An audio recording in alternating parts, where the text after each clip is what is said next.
সাড়ম্বরে ক্রীড়া দিবস অথবা স্পোর্টস ডে পালন করল Siliguri east Bengal fan club. আয়োজিত হলো বিনামূল্যে স্বাস্থ্য পরীক্ষা শিবির।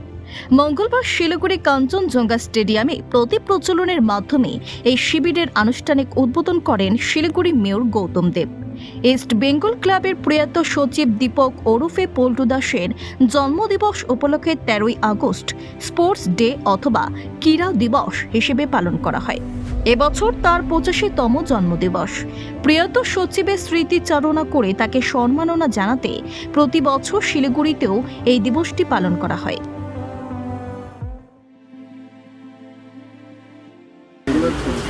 আজকে ক্রীড়া দিবস আমরা পালন করি প্রয়াত পল্টুদা ইস্টবেঙ্গল ক্লাবের তিনি পথিকৃৎ এবং অত্যন্ত ফুটবল প্রেমী। বাংলার ফুটবল ইস্টবেঙ্গল ক্লাব যতদিন থাকবে পল্টুদাও ততদিন থাকবে। আজকে তার 85তম জন্মদিনে ক্রীড়া দিবস পালন করে আমরা পল্টুদার প্রতি আমাদের অন্তরের শ্রদ্ধা, ভালোবাসা, আবেগ আমরা জানাই। আমরা আজকে আমাদের খুব একজন প্রিয় মানুষ, ক্লাবের প্রভাত প্রতিম ব্যক্তিত্ব দীপক দাস ওরফে পল্টু দাস, তার 85তম বার্থডে আমরা পালন করি প্রতি বছর স্পোর্টস ডে হিসেবে। ইস্টবেঙ্গল ক্লাব সারা পশ্চিমবঙ্গে ইস্টবেঙ্গল ক্লাবের সাথে সাথে সমস্ত জায়গায় এই দিনটা পালন করি। আমরা প্রতি বছর এখানে কিছু সেবামূলক কাজগুলো করে থাকি। আমরা এবছরও আমরা একটা স্বাস্থ্য শিবির এবং বিভিন্ন ক্ষেত্রে যারা স্পোর্টসে ফুটবল, ক্রিকেট যারা আমাদের ডিস্ট্রিক্টে তাদের আছে তাদেরকে আমরা আজকে সম্বর্ধনা জানাবো।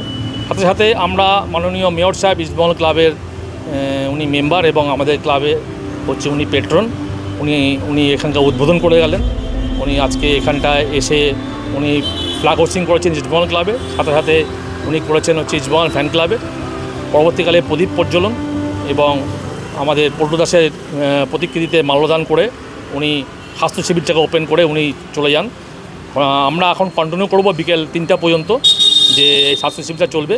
আমি সবাইকে বলছি যে স্বাস্থ্য শিবিরে আসুন, আপনাদের শারীরিক যেটা আছে সেটাকে ঠিক করুন। এবং আমরা আগামী দিনে, এটা আপনার মারফত বলে রাখি, আগামী দিনে আমরা শিলিগুড়িতে যে রাজ্য অ্যাথলেটিক্সে যে মেয়েটা আমাদের ইস্টবেঙ্গল ক্লাব থেকে এবার 20 মিটারে এবার যে 20,000 মিটারে ও যে আমাদের ব্রোঞ্জ পদক পেয়েছে, এবং সাথে সাথে শিলিগুড়ি মহকুমা ক্রীড়া পরিষদের আন্ডারে যারা অ্যাথলেটিকগুলো যারা গোল্ড এবং সিলভার এবং ব্রোঞ্জ পেয়েছে তাদেরকেও আমরা সম্বর্ধনা জানাবো।